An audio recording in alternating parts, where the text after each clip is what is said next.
Hello everyone, I am Payal. Welcome back to my YouTube channel. If you new here, don't forget to like, share and subscribe because we talk about real life, mind and emotions problem that everyone faces. Today's topic is very important, understanding overthinking and emotional trigger. Have you ever felt like your mind just does not stop thinking or small things suddenly make you emotional, angry or sad? That's overthinking, and those sudden reaction they are emotional trigger. In this video we will understand why our mind gets stuck in overthinking, how emotions take control without warning, and most importantly how understanding this can help us feel calmer and stronger. So still till the end because this video might help you understand your own mind better. Let's begin. Let's move to the next slide. What is overthinking? This is something most of us do, sometimes without even realize it. Overthinking is not just thinking a lot. It is a cognitive loop, which means your mind keeps repeating the same thoughts again and again. But without reaching any solution, you think, you analyze, you worry, and then you think again. But no action is taken. This is called analysis paralysis. For example, you send a message to someone, then you start thinking, why haven't they replied? Did I say something wrong? What if they are upset?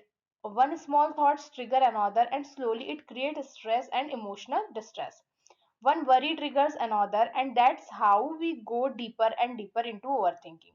So remember, overthinking does not solve the problem, it only drains your energy and peace of mind. Now, let's understand something very important, past versus future. Most overthinking actually is lives here, not in the present moment. First, let's talk about the past.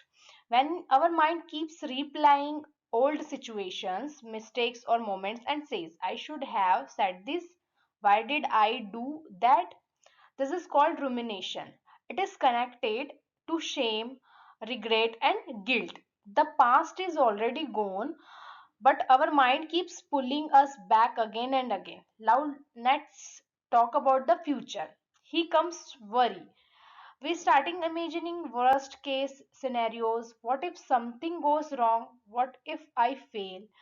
This is often linked to anxiety and a strong need for control. So, past overthink is rumination, future overthink is worried. Both pull us away from the present moment, and that's why overthinking feels so exhausting. Let's pause for a second because this slide is very important. The trigger, every overthinking spiral start with one small trigger. So what is trigger? A trigger is anything that suddenly activates your emotions and thought. It can be very small, like a message left on scene, a comment someone made, a memory from the past, a change in tone, silence, or even a look. The trigger itself is not the problem. The problem is how our mind react to it. One trigger, one thought, another thought, emotional reactions, overthinking spiral. Now, example, someone does not reply to your text. Trigger is silence. Thought is, did I do something wrong? Emotion is anxiety or fear. Result is overthinking. Understanding your trigger is powerful because once you know what sets off the spiral, you can stop it before it takes control. Now let's clearly understand what are triggers, because once you understand this, half of overthinking makes sense. A trigger is a sensory input. It can be a word, a smell, a memory, or a situation that suddenly creates an automatic emotional reaction. Automatic means you don't choose it, your body and mind react instantly. Some common triggers are words, criticism, harsh tone, or specific phrases that hurt you. Memories, flashback connected to past pain or trauma. Situations, uncertainty, pressures, or public speaking. What happens after a trigger? Fear, anxiety, stress, or emotional overwhelm. And then the overthinking spiral begins. For example, someone criticizes you, trigger is words, reaction is fear or self doubt, and result is overthinking. Triggers are not weaknesses, they are learned responses from past experiences. This slide explains the entire overthinking cycle. And once you understand this, you will see why it feels so hard to stop. Overthinking works in a loop. Let's break it down step by step. Step first, trigger. A situation happens. It could be a message, silence, memory, or comment. Step two, thought. Your mind create a negative interpretation. Something is wrong. It's my fault. And step three, emotion. That's thought creates an emotions, anxiety, fear, shame, or stress.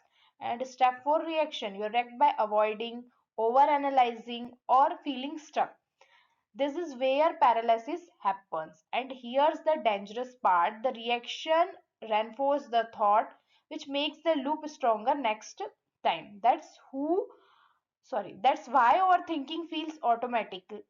Your brain learns this pattern and repeats it. But the good news is, once you know this cycle, you can break it at any steps. Now, let's talk about something people often ignore, the impact of overthinking on our body. Overthinking is not just mental, it's a physical too. Look at these bars carefully. Mental focus. No, first is stress level. Overthinking keeps your body in stress mode, your heart rate, tension, and anxiety stay high. Second is sleep quality.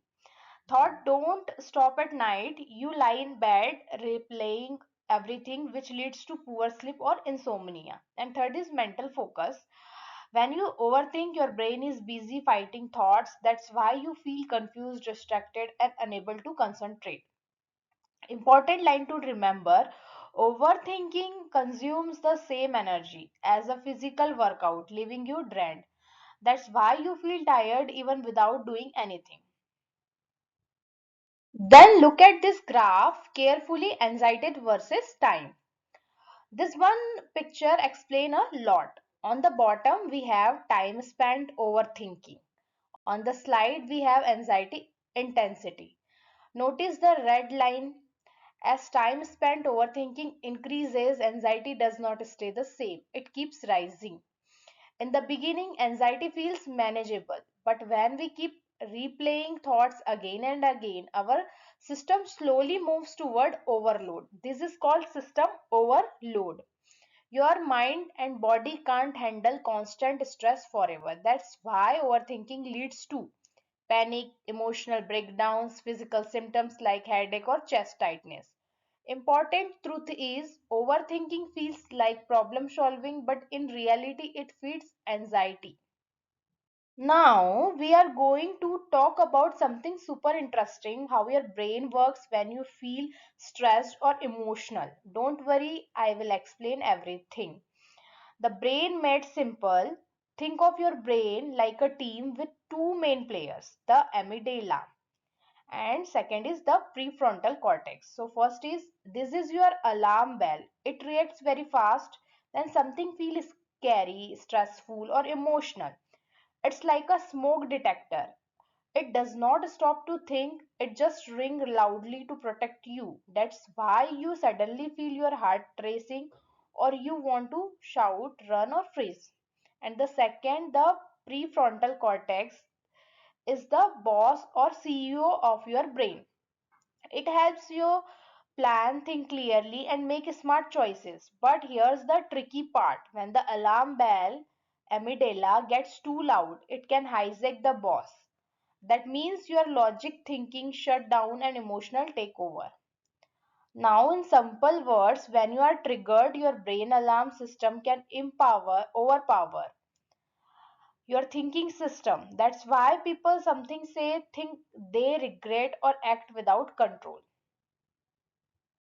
When we talk about triggers, common triggers, three powerful ones are rejection, uncertainty, and past trauma. Rejection happens when something small, like a slow reply to a text, makes your brain jump to the thought, they don't like me or they hate me.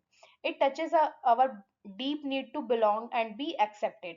Uncertainty is when situations feel unclear, like when a boss says we will talk later and your brain immediately fears the worst, I'm fired. because the mind does not like gaps, it fills them with worry.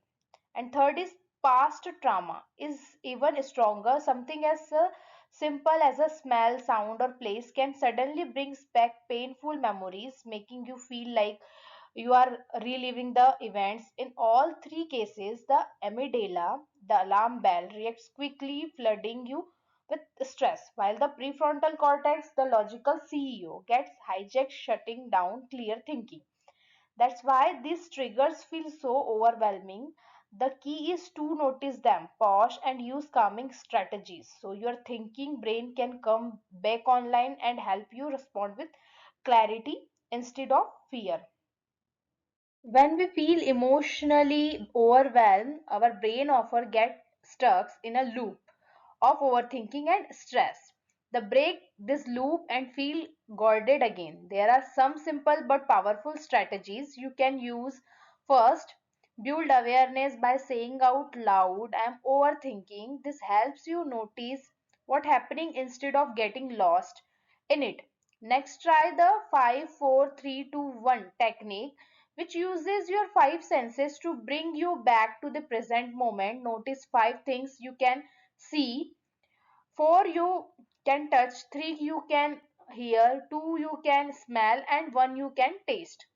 This calm your nervous system. Another great tools in journaling. Writing your thoughts on paper helps you release mental clutter and see things more clearly. Finally, use reframing by asking yourself if this thought a fact or just a feeling. This helps you challenge negative thoughts and shift your perspective. These grounding strategies are like mental first aid. They help you pause, reset, and respond with clarity instead of panic. We are talking about something really important for your mental health. Your thoughts are not you. Sometimes our mind gets filled with fear, doubts, anxiety, and painful memories. We starting overthinking, replaying the same worries again and again.